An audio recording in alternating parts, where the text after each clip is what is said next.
Estimados amigos, bom dia a todos. Bom dia. Primeiro, externar contentamento de estar novamente nesta casa, na AME. Ontem já expressava a minha alegria de estar de volta a Caruaru, onde estivemos no Francisco de Assis à tarde, à noite no Bezerra de Menezes, agora pela manhã com vocês nesse seminário e logo mais às 16 horas no Leão Denis, encerrando uma palestra Medo de Envelhecer, que pode parecer uma coisa meio deslocada, mas não é não. É algo que tem a ver com todo esse histórico que a gente vai encontrando na humanidade. E vale uma reflexão poderosa a respeito dos tesouros espirituais. O nosso seminário vai constar de 2 instantes. Teremos, após o primeiro instante, 20 minutos para vocês verem livros, o lanche, uma coisa mais, depois retornamos. Nós vamos dividir em 3 etapas esses 2 instantes. A primeira, vamos começar com as consequências do suicídio. Pode parecer que eu estou começando pelo final, mas vocês vão entender logo depois porque eu vou começar pela consequência, a visão espírita do suicídio. A segunda etapa, nós iremos reflexionar o que é que está ocasionando tantas pessoas recorrendo à autodestruição ou à destruição do seu corpo. E a última etapa, qual seria os elementos preventivos e a terapêutica para libertar-se de tudo aquilo que pode nos levar a pensar em tirar a própria existência física. Portanto, a primeira identificação, o que é que ocasiona o gesto da destruição do nosso corpo. Segundo, o que é que está provocando, se é que a gente pode detectar de maneira lúcida, tantas pessoas tirando a própria existência. E por fim, qual a chave, o caminho para a superação de momentos como este. Ok? Todas as religiões, elas são unânimes em rejeitar o suicídio como solução para a nossa jornada. Mesmo aquelas que não conseguem precisar a vida após a morte, identificam que o suicídio é o maior crime que a gente pode cometer contra a convicção divina, contra a presença de Deus na nossa vida. Esta é a posição em geral das doutrinas das religiões.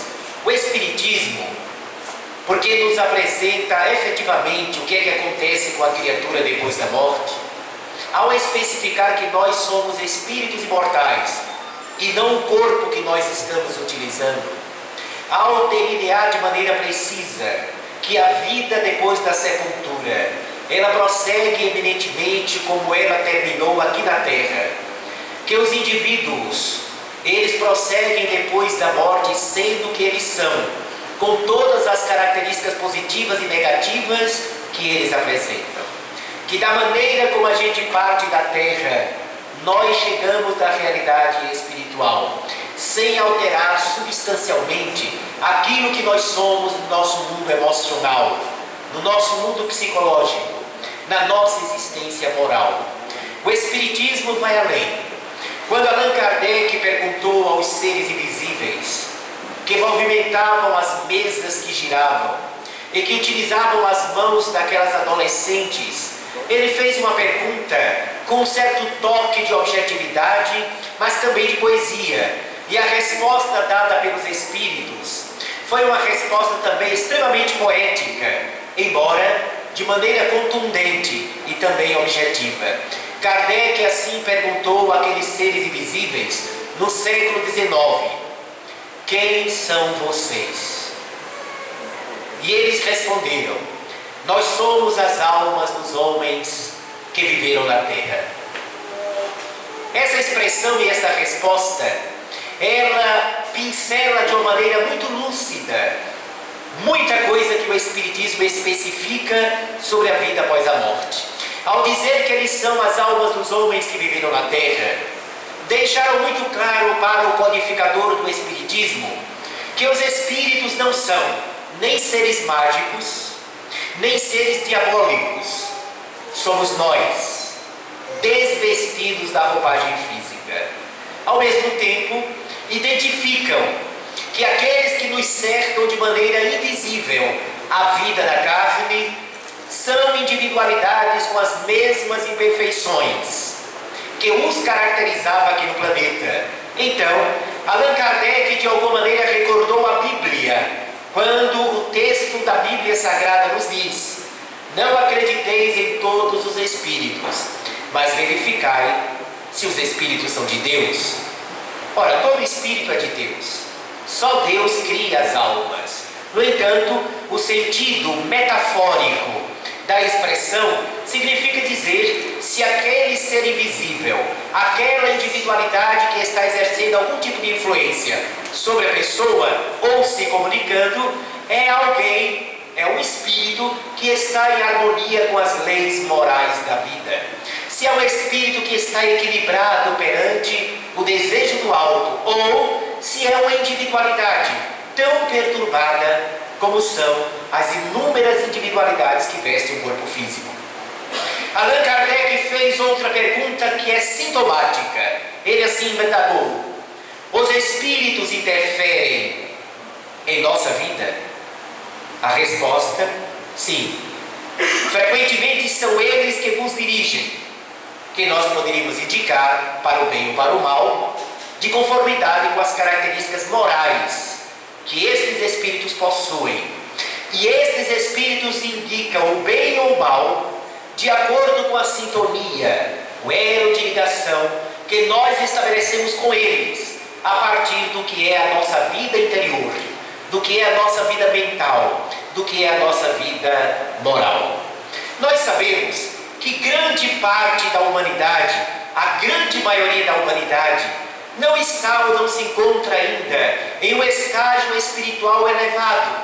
Tanto é verdade que nós habitamos um dos planetas mais atrasados do universo, nossa Terra, que embora seja um planeta belíssimo, mas a humanidade que aqui vive é marcada por um estágio muitas vezes de primitividade emocional, de infância psicológica e de estágio moral ainda infeliz. Com exceção dos moradores de Caruaru e de Panelas, a maioria ainda está no estágio atrasado, espiritualmente falando. Em consequência disso, pela nossa infância espiritual e moral, por ser a Terra um mundo de expiação e provas, ainda recebe como sua humanidade almas em condições em diversos conflitos existenciais, espíritos que trazem histórias complicadas de vidas anteriores, almas que apresentam núcleos de culpa e de perturbação. Diz o Espiritismo que para atingirmos a plenitude do reino de Deus, que é o grande objetivo da lei de evolução que caracteriza a Terra, a alma necessita passar por diversas reencarnações, na Terra ou em outros mundos.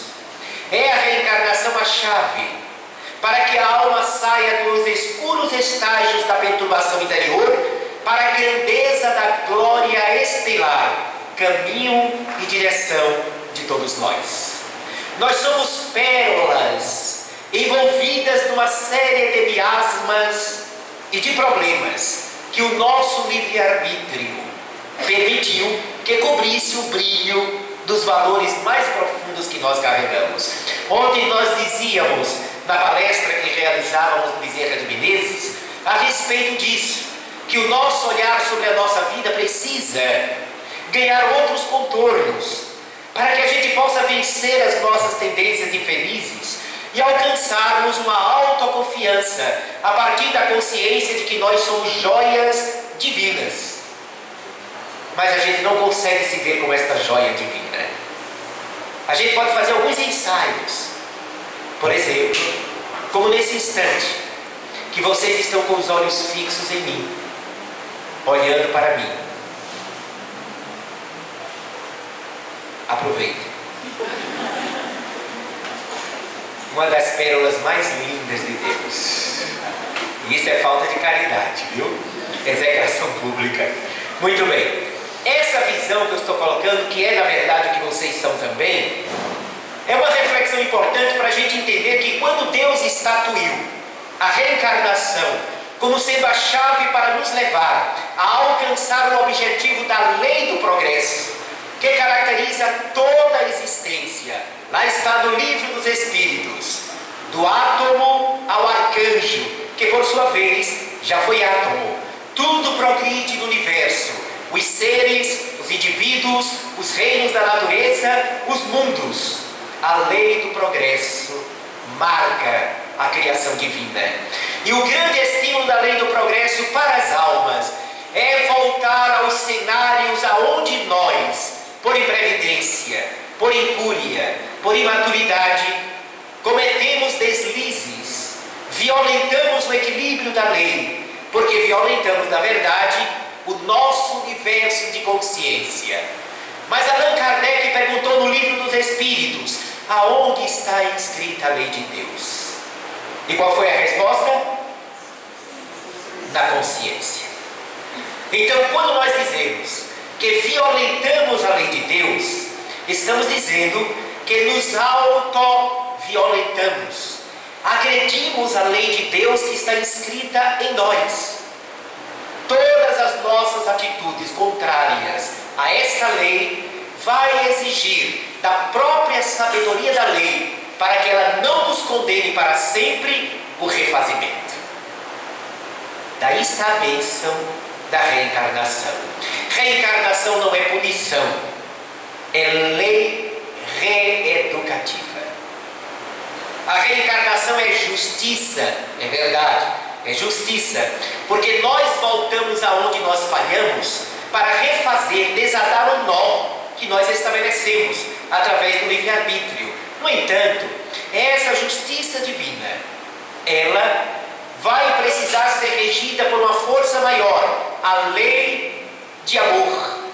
Então a justiça de Deus, ela é guiada pelo amor, que se expressa na misericórdia.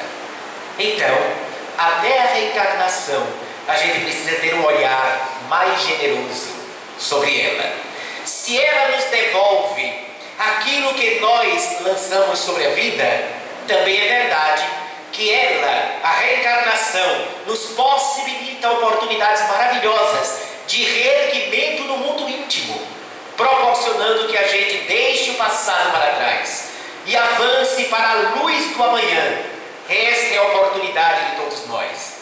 O diálogo de Jesus com Nicodemos, de tão profundo conhecimento de cada um de nós, é significativo, porque mostra que aquele doutor da lei, embora com o intelecto ilustrado, ainda tinha certas inseguranças a respeito do funcionamento da reencarnação. Todo doutor da lei do judaísmo conhece a reencarnação, porque estuda com profundidade a Torá, mas também estuda a Cabala, o livro esotérico do judaísmo.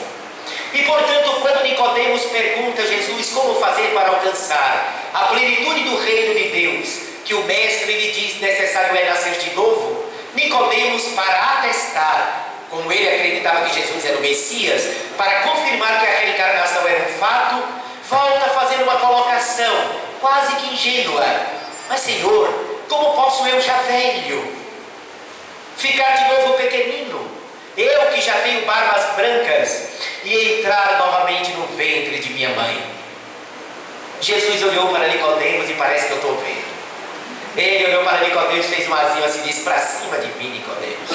Quer dizer, para cima de mim, sou eu que estou dizendo. Jesus olhou para ele e disse: tu és doutor em Israel. Se tu não entendes quando eu te falo das coisas da terra, imagine se eu fosse te falar das coisas dos céus, que são transcendentes, para além da nossa capacidade de compreensão. Então necessário é renascer da água e do Espírito. Da água, renascer materialmente, e do Espírito, modificar-se aproveitando a reencarnação. Não basta reencarnar, é o que Jesus queria dizer. Não basta reencarnar para que você alcance a plenitude. É necessário aproveitar a reencarnação para modificar os nossos padrões interiores, ressignificar os valores da nossa vida interna. É por isso que nós já reencarnamos tantas vezes e ainda estamos marcando passo. É por isso que nós conhecemos o Evangelho de Jesus há séculos e ainda temos tantas dificuldades para superar tendências infelizes. Porque a gente vai e volta, vai e volta, vai e volta e caminha pouco. Porque não nos determinamos a aproveitar a reencarnação. Então vejam que voltar à vida física é uma oportunidade magistral que o alto nos fornece, com todos os recursos, para que o espírito, a individualidade se refaça no caminho. O pior criminoso, a alma mais tombada no abismo moral, vai se reerguer graças à bênção da reencarnação. Isso vai acontecer.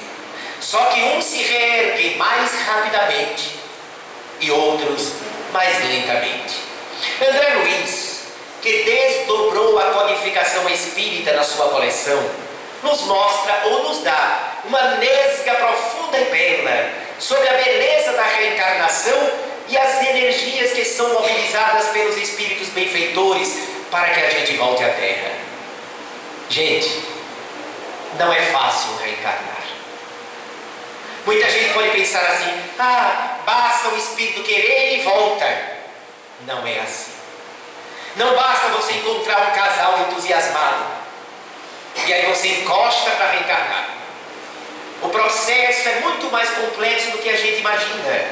Tem as reencarnações mais simples, que são aquelas de espíritos profundamente endividados, que são guiados por forças superiores, e guiados por essas forças superiores, sua trajetória é levada pelo automatismo da vida física, até as reencarnações mais complexas, onde aquela existência, aquele espírito, aquela individualidade que já alcançou determinados méritos perante as leis morais da vida, sofrerá todo tipo de acompanhamento, de organização, de planejamento da sua existência, do gênero de provas que irá atravessar, das oportunidades do bem que irá produzir, daquele trabalho que irá ter uma repercussão junto à comunidade. E a partir daí, espíritos altamente competentes mobilizarão, analisando o mapa cromossômico, genético, até o mapa de ordem moral, para que todas as possibilidades sejam entregues a esta alma, a fim de que ela se recupere perante a consciência, perante os equívocos do passado. Vejam quanto nós movimentamos de espíritos amigos, de almas hierarquicamente superiores, para que um espírito possa voltar à matéria. A escolha dos pais, as necessidades da alma, é analisado até mesmo aquilo que não seria conveniente a pessoa passar agora, mesmo que tenha um débito. Deus é tão bom que Ele não cobra juros dos nossos débitos. E por analisar as nossas forças, às vezes, nós podemos resgatar erros que nós cometemos há mais de 1000 anos atrás, só agora. Porque se viesse antes, não teríamos capacidade de fazer. Se determinadas provas nos alcançassem agora, não suportaríamos o peso daquela situação. Então há, na verdade, um parcelamento do nosso processo de recuperação. É por isso que a gente lê em alguns romances espíritas, espíritos já nobres, mais avançados, que passam por determinado quadro doloroso, porque aquele quadro doloroso representa o final de seus débitos para com as vidas mais atrasadas que ele teve. Eu sei que está uma pincelagem muito pálida, mas dá para a gente imaginar a quantidade de forças, a complexidade que é a volta ao corpo físico. E principalmente hoje em dia, quando já há o planejamento familiar, o cuidado para que cada família não tenha tantos filhos como antigamente. Porque antigamente, há 50, 60 anos atrás, quando os espíritos precisavam reencarnar, a turma do outro lado dizia assim: você quer reencarnar? Vá para o Nordeste, vá para a África, Porque lá as famílias tinham 10, 12, 15 filhos. Hoje, nem no Nordeste, nem na África, porque as pessoas ficaram mais esclarecidas, compreenderam que as mulheres não são máquinas de reproduzir. Há os cuidados dos contraceptivos, existem os anticoncepcionais, existe o problema da dificuldade da gestação de muitas mulheres. As mulheres anteriormente, bastava dizer assim: vamos ter um filho, já engravidavam. Elas eram imensamente fecundas. As de hoje têm que fazer tratamento, endometriose, cisto ovariano, trompa enrolada, problema de nidação. É uma confusão para a mulher engravidar hoje em dia. Os homens com problema de produção de espermatozoide, com dificuldades no saco escrotal, com problemas mentais, de cabeça, emocionais, o estresse da vida, as angústias do dia a dia, a insegurança econômica e financeira, tudo isso levando a um quadro de complexidade para que a alma retorne à vida física, aguardando a oportunidade maravilhosa. Certa feita estávamos numa reunião mediúnica e escutamos um espírito fazer uma colocação que eu nunca mais esqueci. E já se passaram 30 anos que eu ouvi essa comunicação. Foi quando o espírito disse assim, ele muito sofrido, ele disse: nós temos inveja de vocês que já estão na carne. Eu daria tudo para poder voltar ao mundo e apaziguar a minha consciência e remorso. Eu nunca mais esqueci isso. Porque quando a gente está aqui, a gente reclama de tudo. Está muito quente, está muito frio. O cabelo está estirado, a gente quer encaracolar. Está encaracolado, a gente quer esticar. O olho é amarelo, a gente quer que fique azul. Não é? A gente está sempre inquieto com as coisas e perdemos oportunidades magistrais. E eles do outro lado dizendo: queríamos estar no lugar de vocês. Porque fora da matéria, a sensibilidade do indivíduo é mais apurada. Então, desencarnado, a dor é mais dor, assim como o amor é mais amor. A angústia é mais intensa no mundo espiritual, assim como a alegria também é mais intensa. A felicidade ou a sensação de felicidade é mais plena na realidade visível, assim como o remorso é mais contundente no mundo dos espíritos. Fora da matéria densa, tudo é mais potencializado no indivíduo. Tudo cresce em intensidade. E é por isso que os espíritos que estão na sua grande maioria envolvendo a massa humana encarnada são espíritos em estado de conturbação, de conflito, de ansiedade, de medos, de angústias, psicologicamente destroçados, carregando o peso desarvorado do ódio, da mágoa, do ressentimento. E estes espíritos despreparados para a realidade invisível permanecem aqui mesmo, na nossa crosta, na realidade do mundo físico, pressionando os seres humanos que vivem no seu dia a dia. Se a sintonia e a lei de afinidade regem o universo, o que é fato, então imaginemos que nós auxiliamos a imantação desses espíritos a permanecerem aqui, porque eles despreparados não podem seguir adiante, e nós despreparados da vida mental, da vida moral, da vida interior, os auxiliamos aqui permanecer, fornecendo a eles o alimento de que precisam, porque eles encontram em nós identificação dos mesmos conflitos, dos mesmos medos, dos mesmos anseios, das mesmas mágoas, dos mesmos ressentimentos, do ciúme, da desonestidade, da presunção, do arrebatamento, do entusiasmo deslocado, das viciações de qualquer espécie.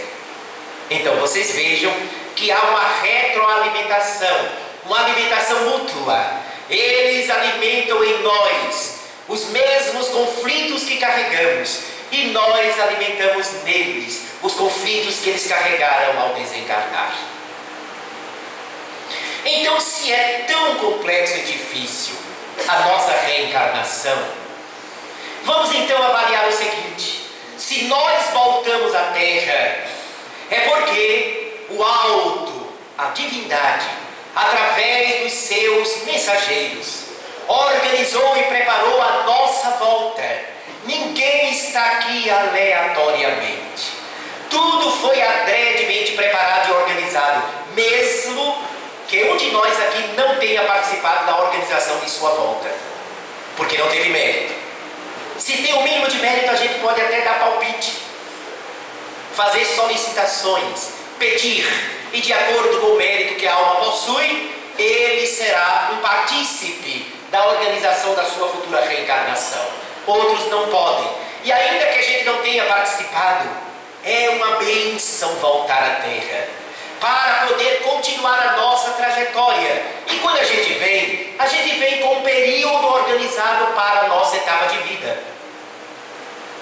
Todos aqui vieram com uma programação existencial, inclusive de uma cota de tempo. Então vamos supor que eu nasci para viver 80 anos, ok? Todo um fluido vital, o nome já diz, fluido da vida, é injetado no perispírito a partir da estrutura chamada duplo etérico, que é a energia mais densa que envolve o nosso corpo espiritual. Quando nós reencarnamos, nós trazemos uma cota de energia vital para viver o que foi programado por nós ou pelos nossos mentores do outro lado, a fim de que tenhamos aquele tempo previsto de 80 anos de existência. Mas chegando à Terra, acontece um fenômeno chamado amnésia. A grande maioria de nós não tem nem uma nesga de percepção de onde a gente veio, onde é que a gente estava antes de reencarnar, e muito menos quem nós fomos em vidas passadas. Por que é que isso acontece? Porque o espírito fora da matéria é uma alma, por mais atrasada que seja, que está numa realidade plástica, ok? Ou seja, uma realidade onde o mundo mental é mais vigoroso. E se for um espírito em condição mediana, moralmente mediano, ele vibra numa vibração muito mais, numa frequência vibratória muito mais intensa. Só para ilustrar, a matéria vibraria 1000 vibrações por segundo. O espírito mediano fora da matéria teria o seu corpo espiritual, cada molécula do seu corpo espiritual vibrando cerca de 10.000 ou 20.000 vibrações por segundo. Perceberam a diferença? A matéria, as moléculas vibram lentamente, 1000 vibrações por segundo. A gente fora do corpo, 20.000 vibrações por segundo. Quando a alma vai reencarnar, chegou o seu tempo, o que é que acontece? Ele começa a sofrer a redução de sua vibração, para que cada molécula do seu corpo espiritual, que Paulo de Tarso chamava corpo celestial, possa ser reduzido e se acople à vibração do mundo denso, do mundo da matéria. Só assim a alma renasce, só assim o espírito consegue envergar um novo corpo, porque tem que haver adaptação, o perispírito adaptar-se à vibração da matéria. A redução da vibração do nosso corpo espiritual, da frequência vibratória, é o que provoca a amnésia, é o que provoca o esquecimento, porque você, ao invés de se expandir, você vai se contraindo. É por isso que morrer, gente, é mais leve do que reencarnar. Reencarnar dói mais do que desencarnar, porque desencarnar, teoricamente, você se expande, reencarnar você se contrai. Perceberam? Desencarnar, você volta para a vida do espírito livre. Reencarnar, você volta a ficar preso à matéria densa. Aí alguém pode dizer assim, mas a alma perturbada é um criminoso. Não, a condição aí é diferente. Eu estou falando, teoricamente, em linhas médias, ok? O que é a natureza do espírito. Agora, o que é que acontece quando o espírito é apegado à matéria? Quando a alma tem muitos remorsos, quando a criatura carrega muitos deslizes graves sem solucioná-lo, o que é que ocorre? Vocês estão lembrados daquelas festas de rua, que tem as bexigas, as bolinhas, né? Quando aquelas bolas são cheias de gás hélio, quando a pessoa solta, elas vão para onde? Vão embora, né? Você vai vendo ela ficando pequena, vai para o espaço, parece que está indo para o espaço. Se a bexiga é cheia de gás do oxigênio, o que é que acontece? A bexiga sobe? Não. Se soltou, ela faz isso. Ok? Então, para ilustrar, uma alma problemática, como a maioria dos habitantes da Terra, ao desencarnar, parece estar cheio desse outro gás de oxigênio. A gente sai do corpo, mas não sai da Terra. Já o espírito mais evoluído, quando desencarna, parece o gás vai embora. Ascende. O que é que atrai a alma para reencarnar? Claro, o karma está na consciência de cada indivíduo. A necessidade de voltar à matéria está no espírito. Então, o peso específico da alma é um dos elementos indutores para a necessidade de reencarnar. O que é o peso específico da alma? Toda mácula, toda mancha de ordem moral, toda atitude infeliz, toda deseducação mental-moral do espírito provoca uma queda vibracional que faz com que este espírito, quanto mais débito ele possua, mais ele está sujeito à força gravitacional do planeta.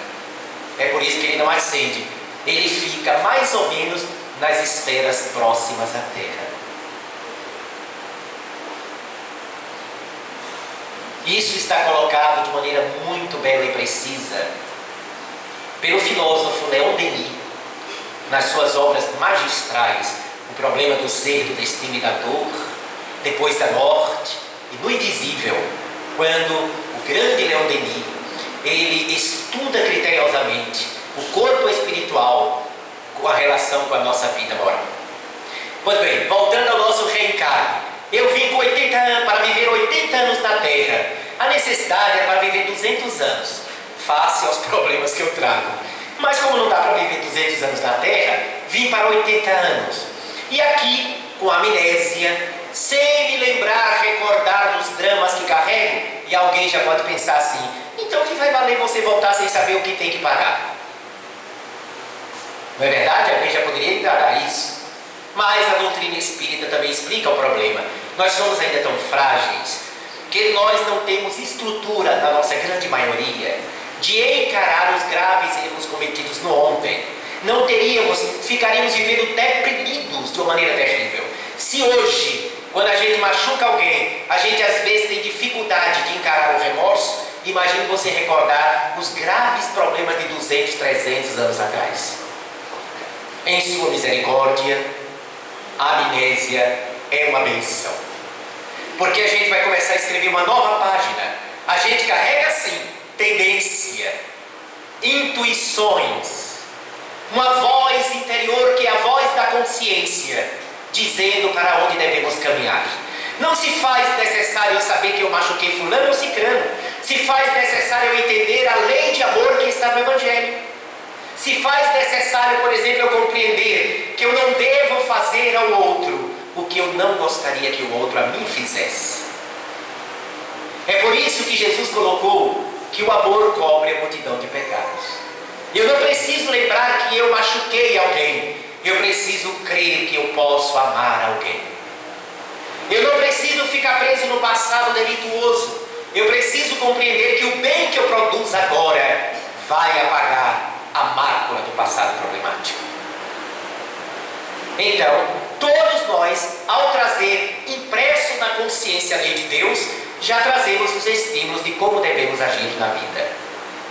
E o Evangelho é a apoteose que Jesus entregou à humanidade, para que a gente tivesse esta bússola para várias reencarnações.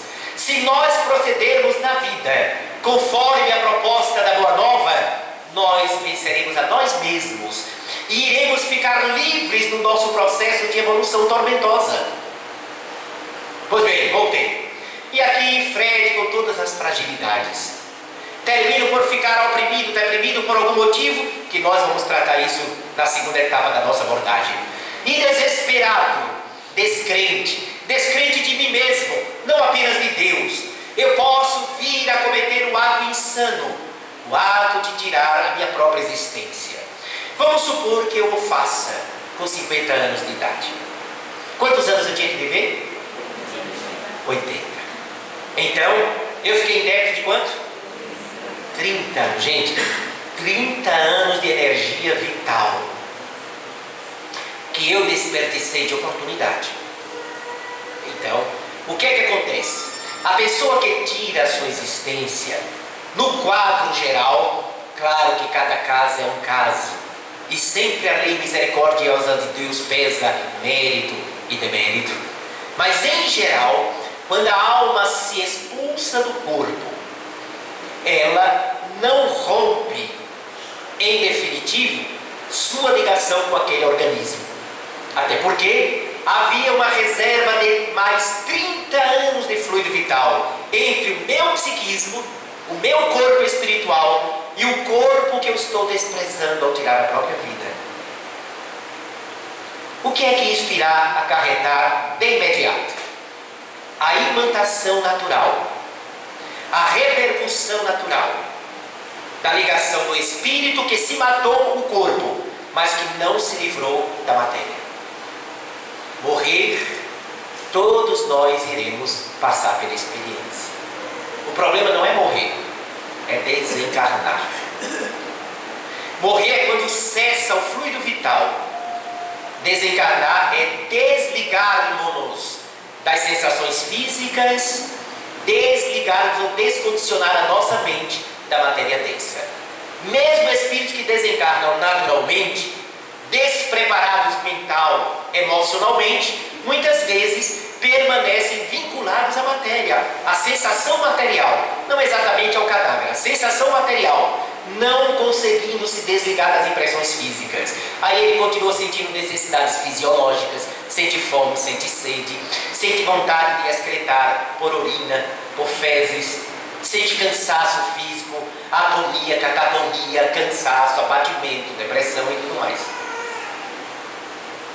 No caso suicida, ele provoca uma ruptura, entre aspas, do campo vibratório, mas sem romper a imantação pelo fluido vital, pela energia animalizada que caracteriza a criatura, pois ele teria ainda um tempo para vivenciar. É por isso que muitas vezes aquele que tira sua existência, ele a complica mais ainda.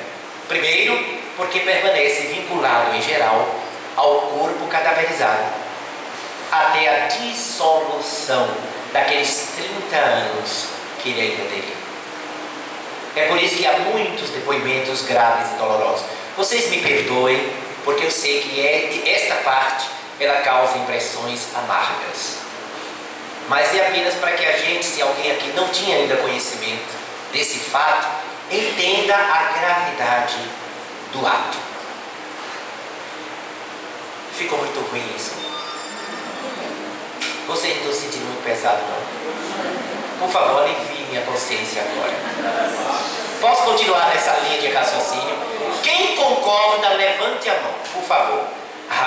Então vou continuar. Até os desencarnados o fizeram. Muito bem. Então, eis porque a gente vê muito depoimento, sobretudo, e eu até recomendo aqueles que desejam estudar mais a respeito, a obra monumental recebida por Dona Ivone do Amaral Pereira, Memórias de um Suicida, que foi o caso do grande escritor Camilo Castelo Branco, um escritor português, que na obra usa o nome Camilo Botelho, se não me engano, para não ser identificado por causa dos familiares. Então, ele narra com muito detalhe o que aconteceu no pós-mortem, não só a ele, mas a um grupo de amigos conhecidos dele, escritores também, que cometeram o mesmo ato à época, no final do século XIX. Então, ele narra as angústias e há muitos depoimentos da criatura se vê confuso e enlouquecido, vivo e ao mesmo tempo morto. Se vê na matéria em decomposição e se vê ao lado dela observando o corpo em decomposição. Sente muitas vezes os vermes corroerem a matéria e ele sente como se fosse nele. É um ato chamado repercussão magnética de imantação. Não é que o verme está comendo o perispírito dele, não. É apenas o processo da vibratório. Como ele tinha aquele tempo ainda para fruir da vida material, precisa esgotar aquele fluido vital para se livrar das impressões físicas. Depois desse momento de grande sofrimento, e eu estou falando de linhas gerais, não estou falando que todos os casos são idênticos, eles, no livro Memórias, são levados para um ambiente chamado Vale do Suicida. Mas eu quero alertar aqui que nem todo suicida vai para aquele local. Se você ler, quem já leu e reler, vai identificar que aquele vale é um lugar que foi composto e pertence à colônia espiritual da Legião de Maria. Antes deles serem levados para aquela colônia de reeducação, os suicidas precisam queimar as suas energias mais conturbadas naquele vale.